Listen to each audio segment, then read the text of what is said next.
ശബരി റെയിൽപാത യാഥാർത്ഥ്യമാകുമോ? എന്തായാലും യാഥാർത്ഥ്യമാകുമെന്ന പ്രതീക്ഷയിലാണ് ഇടുക്കിക്കാർ ഉൾപ്പെടെയുള്ളവർ. എന്നേക്കുമായി മുടങ്ങുമെന്ന് കരുതിയ പദ്ധതിക്ക് കിഫ്ബി വഴി സംസ്ഥാന സർക്കാർ പണം അനുവദിച്ചതോടെയാണ് പുതുജീവനാകുന്നത്. ഇടുക്കിയിൽ ആദ്യമായി ട്രെയിനിന്റെ ചൂളം വിളി ഉയരുമെന്ന പ്രത്യേകതയും പദ്ധതിക്കുണ്ട്. മധ്യ കേരളത്തിന്റെ മുഖച്ഛായ മാറ്റേണ്ട പദ്ധതി 14 സ്റ്റേഷനുകളിലായി 111 കിലോമീറ്റർ ദൂരം 1998-ൽ വിഭാവന ചെയ്തെങ്കിലും ഇന്നും ശബരിപാത ട്രാക്കിലായിട്ടില്ല. സംസ്ഥാന സർക്കാരും കേന്ദ്ര സർക്കാരും പങ്കാളികളായാണ് പദ്ധതി നടപ്പിലാക്കേണ്ടത്. പലതവണ മാറിവന്ന സർക്കാരുകൾ പണം വകയിരുത്തിയെങ്കിലും പദ്ധതി തുടങ്ങിയെടുത്തു തന്നെ നിൽക്കുന്ന അവസ്ഥയിലാണ്.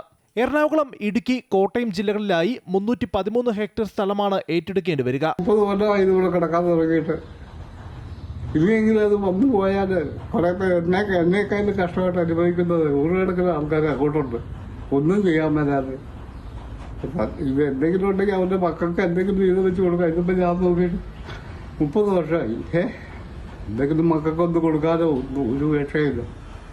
ഒരാൾ വരയിപ്പിക്കും, ഒരാൾ പുതുക്കും, ഒരാൾ വരയിപ്പിക്കും, ഒരാൾ പുതുക്കും. പലയിടങ്ങളിലും സദേൺ റെയിൽവേ ഇതിനോടകം സർവേക്കല്ലുകൾ സ്ഥാപിച്ചിട്ടുണ്ട്.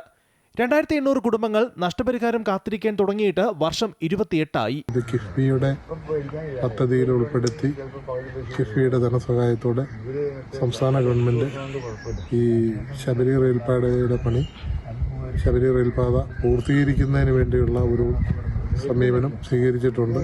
ഇതിന്റെ ഒരു പൂർത്തീകരണം എത്രയും പെട്ടെന്ന് നടപ്പാകട്ടെ. എറണാകുളം ജില്ലയിലെ മൂവാറ്റുപുഴയിലും വാഴക്കുളവും കടന്ന് ഇടുക്കിയിലെ തൊടുപുഴ കരിങ്കുന്നം വഴിയാണ് കോട്ടയത്തെ രാമപുരത്തേക്ക് നിർദ്ദിഷ്ട പാത കടക്കുക. അങ്കമാലി മുതൽ തൊടുപുഴ വരെ റെയിൽപാത നിർമ്മാണത്തിന് സാമൂഹ്യ ആഘാത പഠനവും ഇതിനോടകം പൂർത്തിയായിട്ടുണ്ട്. അമൃത ന്യൂസ്, ഇടുക്കി.